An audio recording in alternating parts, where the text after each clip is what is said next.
السلام عليكم.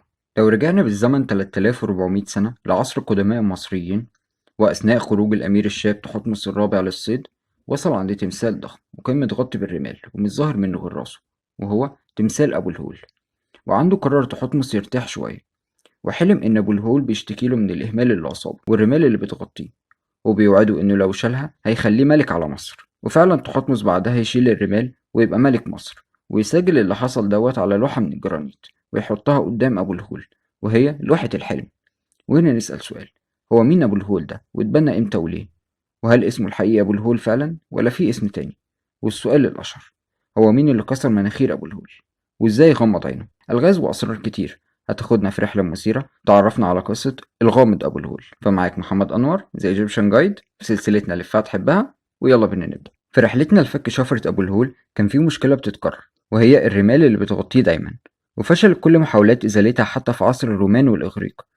وجت الحملة الفرنسية على مصر، واللي معروفة بشغفها واهتمامها بغموض الحضارة المصرية، واكتشفوا حجر رشيد واللغة المصرية القديمة، وبدأوا تنقيب حوالين أبو الهول على أمل يحلوا اللغز ويلاقوا نقوش أو كتابات تحكي لهم قصته إيه. لكن تنتهي الحملة الفرنسية بسرعة ويتوقف الحفر ويخرج الفرنسيين من مصر، وبعدها بفترة يقرر المغامر الإيطالي كابتن كافرليه إنه يكتشف أبو الهول سنة 1816، ولقى فعلا أجزاء ملونة من دقن أبو الهول وبقايا معبد قدامه وهو معبد الوادي، واكتشف كمان لوحتين بين دراعات أبو الهول يخصوا تحتمس الرابع ورمسيس الثاني. لكن اللوحات ما حكتش كتير عن أبو الهول وفضل حواليه ألغاز كتير، بس مع الوقت والاكتشافات قدرنا نحل بعضها. وفي الحقيقة أبو الهول اسمه حورم أخت، وتحور بعدها لحول، وكان الاسم الشائع ليه هو خبري رع أتون. ولما جت الجيوش العربية وبسبب مظهر التمثال اتبدل حول إلى أبو الهول أو أبو الفزع. وأبو الهول تمثال لمخلوق أسطوري براس إنسان وجسم أسد، وكان وظيفته هو حراسة الأهرامات والجيزة زي ما كانوا معتقدين. وطوله 73 متر، عرضه حوالي 20 متر، وهو واحد من أكبر تماثيل العالم وأحد أقدم المنحوتات في التاريخ. التمثال مزين بغطاء رأس ملكي شبه اللي كان بيلبسه ملوك مصر القديمة، وكان عنده دقن ملونة وفيه آثار ألوان عند ودان. في أغلب الظن أبو الهول كان ملون زي باقي معابد القدماء المصريين. واختلف العلماء جدا على وقت بناء أبو الهول ومين اللي بناه. إن البعض قال إنه أقدم من الأهرامات نفسها، والرأي الأصح إن خفرع اللي بنى أبو الهول بسبب الشبه الكبير بين وجه خفرع ووجه التمثال،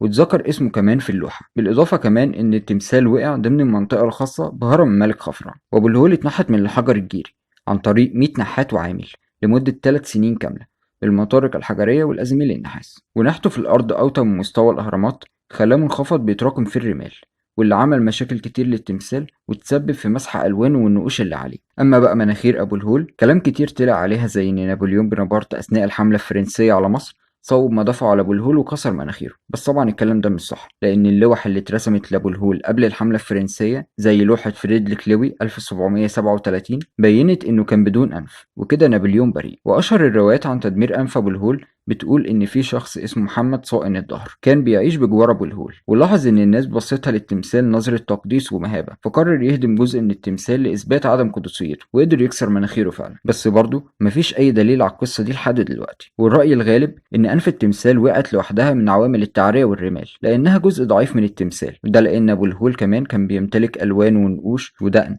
وأفعى فوق الراس، وكلهم وقعوا برضه في عوامل التعرية. وفي الفترة الأخيرة طلع نظريتين عن أبو الهول: الأولى من الأثري رضا عبد الحليم، واللي كان مدير العلاقات العامة بمنطقة أهرامات الجيزة، وأكد إن في تمثال تاني لأبو الهول في منطقة أهرامات الجيزة بعد قيامه بأبحاث وتقديم بعض الإثباتات. لكن وزير الآثار خالد العنيني وعالم الآثار زاهي حواس نفوا الاكتشاف ده، وقالوا إنها نظرية قديمة ومفيش إثباتات علمية عليها. وآخر حادثة لأبو الهول في 2022 هي إنه غمض عينه، والخبر ده طبعا قلب الدنيا، وقالوا إن دي لعنة وإشارة ورجعوا لكتابات قديمة. لكن طبعا كل دي كانت إشاعات، وأبو الهول زي ما هو مفتح عينه ومستمر في الحفاظ على أسراره وغموضه وتزيين هضبة الأهرامات بعمر أكتر من 4500 سنة. لكن موجود تماثيل شبهه وأصغر في الحجم في أماكن كتير زي طريق الكباش، واتقلد كمان في حضارات كتير زمان مع بعض التعديلات وتغيير الاسم. لكن أغرب حادثة هي إن الصين من فترة قريبة عملت تمثال طبق الأصل لأبو الهول وعرضته عندها، والتمثال سبب مشاكل كتير واضطرت الصين إنها تفكه في الآخر، والموضوع اتلم. وكده تكون خلصت زيارتنا وقصة الغامض أبو الهول. لو عجبك الفيديو